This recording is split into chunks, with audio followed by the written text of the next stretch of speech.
Selamat pagi anak-anak, salam sehat. Puji Tuhan kita dapat bertemu kembali di dalam acara Rabu Inspirasi. Pagi ini kita akan membahas tentang jatuh cinta. Kata Titik Puspa, jatuh cinta berjuta rasanya. Menurut saya jatuh cinta itu waktu kita merasakan suka dan sayang pada orang lain. Menurut saya, jatuh cinta adalah ketertarikan untuk lebih dekat dengan lawan jenis dan memiliki hubungan yang spesial. Menurutku kayak susah gitu nggak sih dijelasin. Tapi menurutku jatuh cinta itu adalah perasaan kagum yang berlebih terhadap seseorang. Terus baik dari perilaku, terus dari kebiasaannya dia tuh kayak gimana, terus dari sifat. Menurutku jatuh cinta itu perasaan lebih dari sekedar suka terhadap lawan jenis yang timbul tanpa kita sadari atau kita rencanakan. Dan perasaan itu nggak bakal cepat hilang. Anak-anak pernah merasakan jatuh cinta? Tentunya pasti sudah pernah ya. Saya sudah pernah jatuh cinta. Pernah. Kalau ditanya pernah jatuh cinta atau enggak, ya udah pasti aku bakal jawab pernah. Karena ya itu wajar nggak sih buat setiap orang kayak gitu. Sampai sekarang sih belum pernah merasakan jatuh cinta. Tapi kalau sebatas tertarik itu pernah.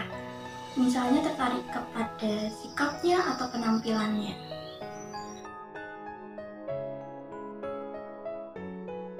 Kriteria wanita yang saya sukai itu tidak egois, natural, memiliki attitude yang baik pastinya, dan bisa saling mengerti satu sama lain. Pintar, mandiri, bertanggung jawab, dan humoris. Pasti baik lah. Baik orangnya, terus bisa jadi penolong kayak gitu, bisa jadi penyemangat. Takut akan Tuhan. Yang pasti bisa bikin nyaman, kemudian bisa membuat aku menjadi pribadi yang lebih baik dalam iman, dalam prestasi, dan dalam sikap. Cowok humoris dan setia. Kalau secara fisik lebih tinggi, umurnya lebih tua sedikit atau seumuran, pintar atau punya talenta, dan kalau cakep itu bonus. Berhubungan dengan cinta ini tentu berhubungannya dengan pacaran. Itu karena sedang di masa remaja, itu wajar terjadi menurut saya, asalkan pacaran dengan sehat, tidak melakukan hal-hal yang negatif, bisa membawa kita ke hal-hal yang baik bagi diri kita dan pasangan kita, dan yang pasti tidak merugikan orang-orang yang ada di sekitar kita. Begitu pendapat saya. Saya kurang setuju akan hal tersebut karena menurut saya masa SMP bukan waktu yang tepat untuk berpacaran. Kebanyakan anak usia SMP berpacaran hanya untuk seru-seruan dan main-main saja. Sebaiknya masa SMP digunakan untuk memperluas pertemanan dan tentu saja memaksimalkan waktu untuk belajar. Sebenarnya kalau untuk pacaran di usia SMP itu memang bukan umur ya teman-teman itu. Tapi kalau untuk suka atau kagum sama orang, itu adalah hal wajar gak sih? Ini gak sih? Sebenarnya kalau untuk pacaran ya boleh-boleh aja gitu. Asal ya ngerti batasannya lah sampai mana kayak gitu. No offense, secara pribadi aku memilih nggak pacaran dulu. Karena menurutku masa SMP itu masa-masa kita untuk memperbanyak teman dan mengeksplor diri. Dan supaya nggak stuck kepada satu hal aja. Lagi pula secara emosi masih terlalu labil dan masih mementingkan ego pribadi. Sering kali saya ditanya oleh beberapa anak-anak, boleh nggak ya Bu berpacaran? jawabannya bukan boleh dan tidak. Nah, tentu kalian juga harus paham banget apa sih sebenarnya pacaran itu, mengapa kok kalian bertanya pertanyaannya boleh dan tidak. Pacaran itu merupakan masa pendekatan antara laki-laki dan perempuan. Ditandai dengan saling mengenal pribadi masing-masing, baik kelemahannya, baik kelebihannya dari masing-masing individu. Jadi bukan bayangannya kalau pacaran itu ya harus dekat terus, tiap hari harus ketemu, kalau ketemu harus gandengan tangan, bukan seperti itu. Nah, ada hal yang ingin Bu Utami sampaikan pada kesempatan ini. Hal-hal apa saja sih yang boleh dan tidak dilakukan?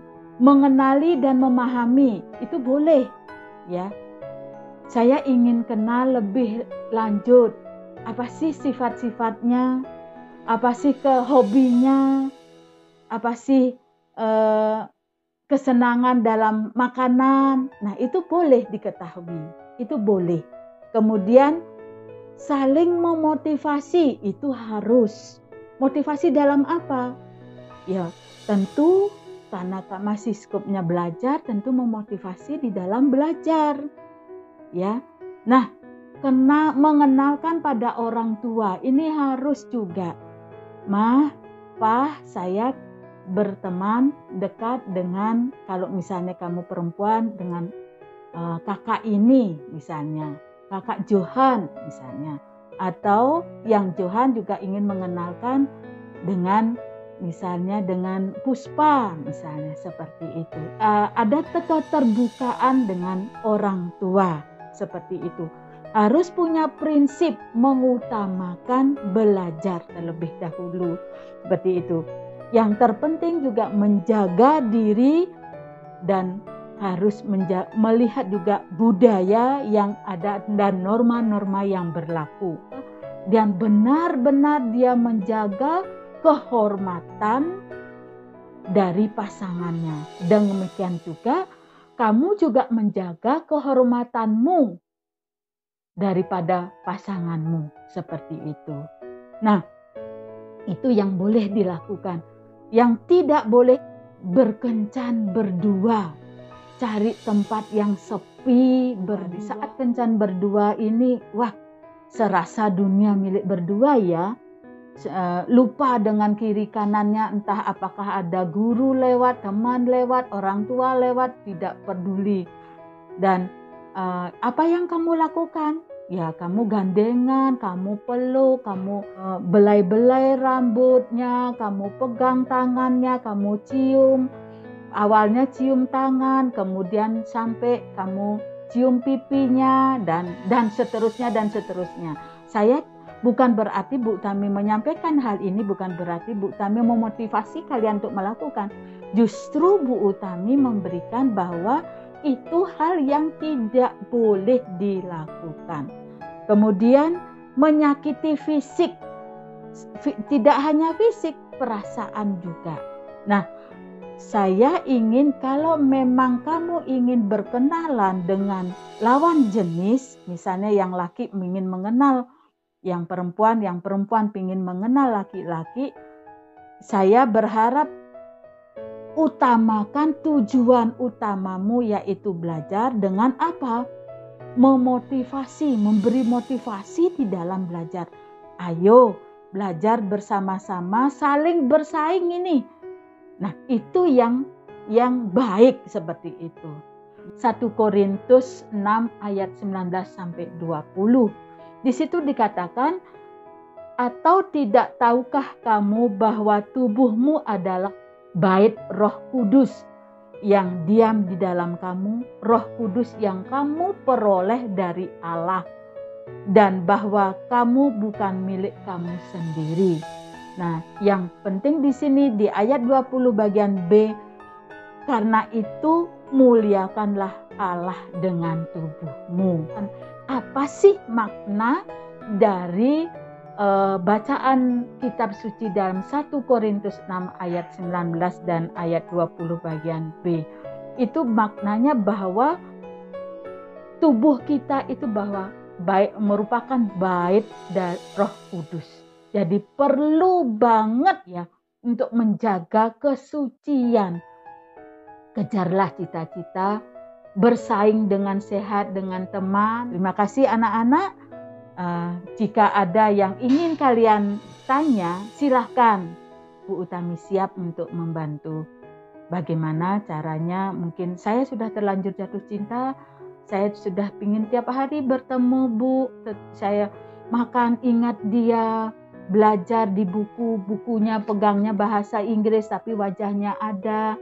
Nah, itu yang perlu harus diwaspadai. Oke, Tuhan memberkati anak-anak Krisdusa istimewa.